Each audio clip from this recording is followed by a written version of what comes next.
अल्पो अल्पो मेघा थाके हल्का वृष्टि होए चोटो चोटो गोलपो ठेके भालो बासा सृष्टि होए।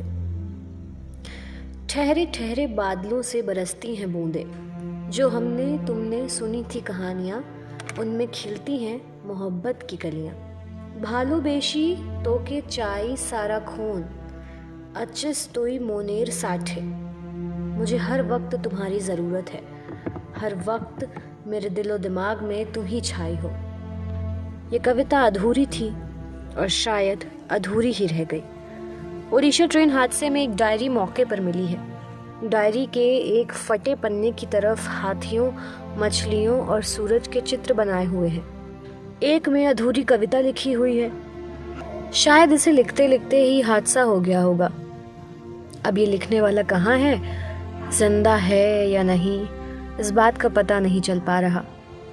इस डायरी के साथ एक बैकपैक और वेस्ट पाउच भी मिला है। रेस्क्यू ऑपरेशन में शामिल टीम और स्थानीय पुलिस के अधिकारियों ने बताया कि डायरी के पन्नों को संभाल कर रख लिया गया है। उन्होंने बताया कि अभी तक किसी ने कविता लिखने वालों से रिश्ते का दावा नहीं किया। शुक्रवार शाम को कोरोमंडल एक्सप्रेस ट्रेन के डिरेल होने के बाद हुए दर्दनाक हादसे में हजारों परिवार प्रभावित हुए हैं।